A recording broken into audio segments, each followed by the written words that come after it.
Good morning, Collegiate Taricans! Welcome back po dito sa ating YouTube channel. Ayan, nandito na naman nga ako si Gandara, ang inyong Collegiate Taricans na maghahatid sa inyo ng mga latest na update and fresh na happening single po sa TVJ and the Legit Taricans. At ang mainit kaya po nating update na pag-uusapan ngayon ay pumapatungkol po rito sa nangyari sa babala. Huwag kayong ganun kahapon. Grabe nga naman. Napaiyak po tayo masyado dahil ang bigat na naman po ng kwento sa babala. Huwag kayong ganun. Iba po talaga no ang babala. Napakagandang segment. Tayo po ay minsan mapapaluha, minsan mai-inspired. Tayo po minsan ay matututo sa karanasan ng iba. At marami pang iba, mapapakanta, mapapasayaw.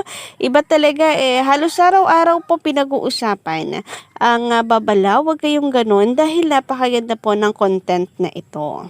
So, hindi ko lang maintindihan bakit yung iba ay pilit na gustong ipasara ang babala. Huwag kayong ganun is ito naman po i-best asset ng TVJ. Siguro ang mga taong ayaw dito sa babala ay yung mga manhid, ayaw po ng mga magagandang asal na napupulot dito. Ang gusto nila yung mga masyadong ang tawag ba doon? Masyadong magulo yung entertainment. Bakit hindi na lang kaya sila pumunta sa mga bar? Baka doon na nila makuha yung entertainment na hinahanap nila. And syempre, atin din pong pag-uusapan ang tungkol po dito sa issue na kinakaharap po ng E80 show. Yes, kadamay po ang E80 show dahil talagang pinipilit po nilang ipasuspinde. Ang E80, hindi lamang po si Sir Joey De Leon. Gusto talaga nila yung E80 talaga, pinupunteriya po nila ito. So, mamaya pag-uusapan po natin yan sapagkat ang Legit the Records, ganun pa man, ay tila hindi naman po apektado sa mga pangbabatikos na ito. And sobra pong nakakatuwa mga ka-OG, di ba, na makita po sila na masaya. Pero bago po natin ipagpatuloy nga ito ang ating usapan mga ka-OG, nais ko po muna na pasalamatan yung mga nandito ngayon nakikinig at nakatambay dito sa ating YouTube channel. Thank you so much po sa pagsuporta. And kung kayo bago lang at hindi pa nakaka-subscribe, maaari niyong pindutin ang subscribe button and notification bell para maging updated at una din kayo sa mga nilalabas natin balita. And para naman sa masusugid natin taga-subaybay, narito ang ilan sa mga napili po nating i-shoutout for today's video. So, shoutout nga po dito kay Miss Jocelyn Alfonso. Ayan, magandang umaga po sa inyo. Mas maganda kayo sa umaga. Okay lang, maraming commercials ayon po sa kanya. Kasi dyan mo malalaman kung talagang gaano karami ang nanonood at sumusuporta sa E80, TVJ and Legit Taricans. Saka yung mga commercial na yan, mga sponsor nila yan nakasama sa mga tumutulong upang mas marami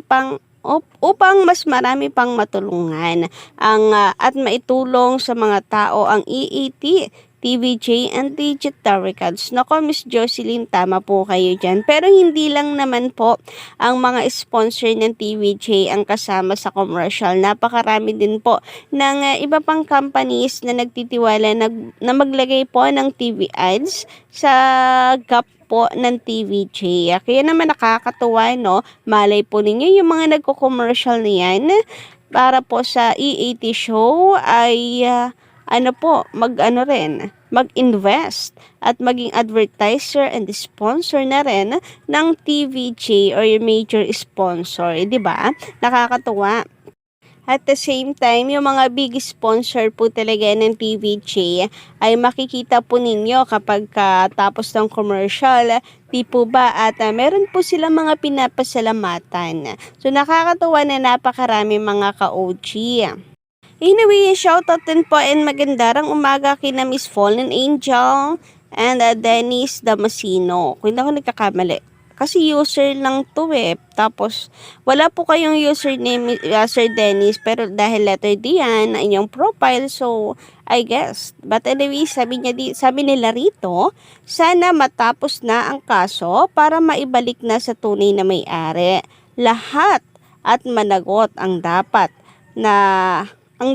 tanging hukuman na makakapagsabi at bigay hatol. Opo, kahit anong dami po nating say and kahit anong dami po nating conclusions or nakikita in the future, ay wala pa rin po yan dahil at the end of the day, hukuman pa rin talaga ang magdidesisyon. Sila pa rin po ang final. Pero sabi nga po natin, mukhang matagal talagang usapin ito kasi talagang aabot pa po yan ng Supreme Court, ng basta may mga ano-ano pa yan.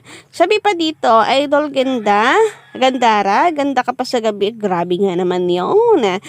Sobrang bagal ng IPO magdesisyon ng registration ni Joey De Leon, parang uod na umuusad sa IPO. Sobrang tagal. Naku, nakakainip na nga rin. Kasi gustong-gusto natin na payagan, aprobahan si Sir Joey De Leon. For entertainment pa man din po ang pinasa nitong si Sir Joey De Leon. So, kapag naaprobahan kasi yon for entertainment, di panalo na po ang TVJ. Bakit? Kasi for merchandise yung kabila. So, ang tanging may karapatan na mag-live for entertainment ay walang iba kundi ang TVJ. So, meron na pong reason para pahinto ang kabila. And then, narito din po sina Sir Benny Gavelio, Fane Munoz, shoutout ng Gandara, may kasama po yung commercial sa ng fake bulaga ng mga teleserye. Shoutout Miss Mendoza Joey and Mike Inks, shoutout. Narito din po sina Sir Jefferson Ato, Adelia Marie, shoutout, and Jan apasible.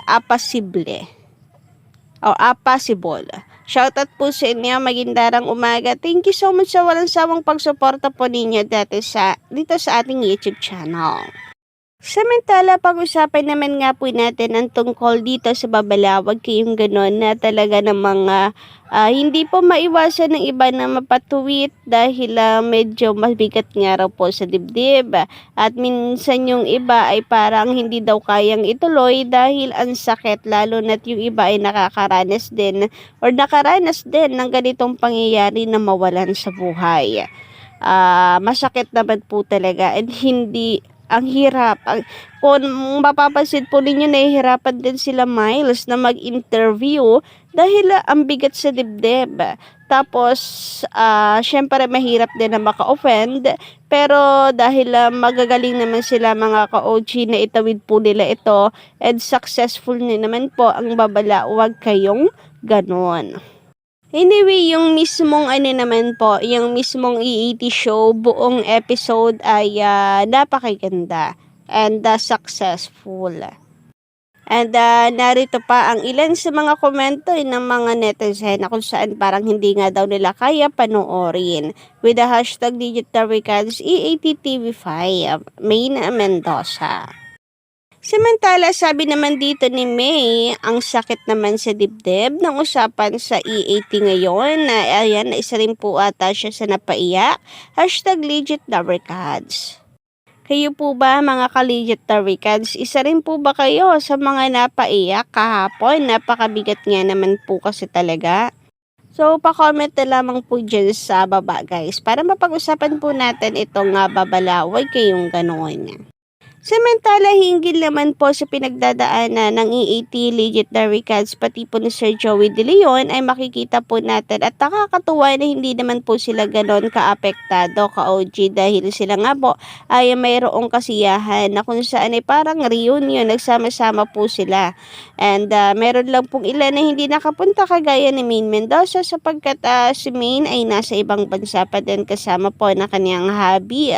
But anyway, ito po ay kung hindi ako nagkakamali, birthday ni Jennifer na kung saan ay nagkasayahan nga po sila.